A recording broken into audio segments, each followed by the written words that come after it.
I mentioned at the beginning, didn't act as they did. If Corrie didn't want to save Jews, oh no, it's too risky, I can die. If Golda refused to stand for Israel during the Yom Kippur War, or the actions of the PLO at the Olympic Games, deserted a country when they needed it. Or Mrs. Whitman publicly cries and throws a hissy fit when her husband's dismissed. Goes public with it. Declaims the Governor General. Throws herself on the ground, whatever, but she quietly picked up the pieces and helped you move on.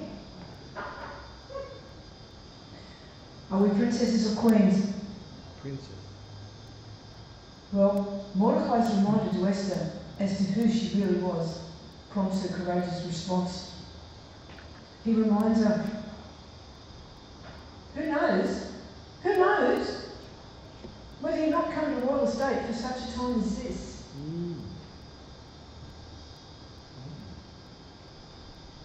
At that point, she's chosen to act. She's going to risk her life in active bravery to plead for her people. The love for her people is very strong. She knows the gravity of the situation she faces, but she knows there's no alternative. Nevertheless, she does have a request of Mordecai.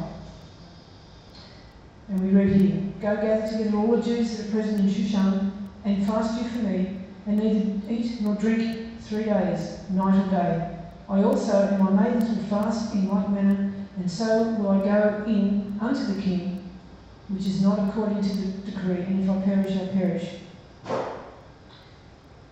Can anyone think of an obstacle that might have stopped Mordecai putting that through, that decree? I'll give you a hint, the month is Nisan. Passover. Oh, yeah. But this is a little more important, so knowing that it's Passover, he still goes ahead with that. Now, Esther realises the power of fasting was the first thing she thought of doing. Fasting has a way of lifting your soul in a neshama from the cares of this world and eating and drinking. You focus on Yahweh in a more intent manner.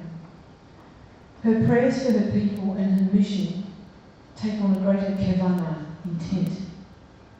And she draws on Yahweh for strength and salvation. Here's another lesson for us Mitzvah women and men. Prayer with intent.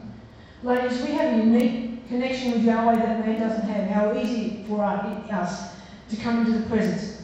We put on our veils, there we are, we're in. We can couple that with fasting to make our prayer stronger. I've done a 3-day fast.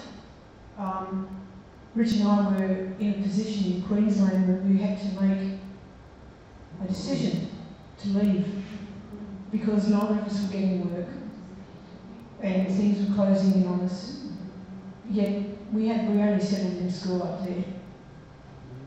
So we did a 3-day fast. I must admit that was a real challenge. But I haven't forgotten on the 3rd day the level I got to with Yahweh. I haven't forgotten that and I never will. It's an unbelievable experience to be that close. So if you fortify yourself with prayer before going into a difficult situation or in a situation, it's like resistance training for the soul. Doctors tell us women that working out with weights helps strengthen the bones. That's true. That's why I do it. But what does prayer do for the soul? If you're working out for your soul, if you're in the neshama, what's it doing? It's strengthening you. Now, not all of us can fast, but we can all pray. It's a very important thing. Now, look down the bottom here at her attitude here. She says, if I perish, I perish. Okay, I just want to clarify that. That wasn't, whatevs. Nor is it, suffering martyr. No, she's counting the cost. She's calculated the risk. Her attitude is much like King Messiah Yeshua before he went to the tree. You read in Luke 22:42. Messiah Yeshua says, Father, if you want, let this cup pass over me. Nevertheless, not my will, but yours be done. Hey, you want to know something? I've been in this walk 4 years. 4 years this month. Since I've come into this walk, I can't afford to be a princess. This faith, this walk, it calls for integrity, courage and self-sacrifice. For women, the strength and valour. I just can't sit there and let someone else pick up the slack. And I suppose my military training comes to the fore, and I say, no, I'm ready on the front lines. We all are. This is a walk for queens, ladies. It's a walk for queens. Esther's at a crucial moment here. Think about it. If the Jews are wiped out, no Messiah. No Jews, no Messiah, no Messiah, no salvation. We wouldn't just be lost sheep.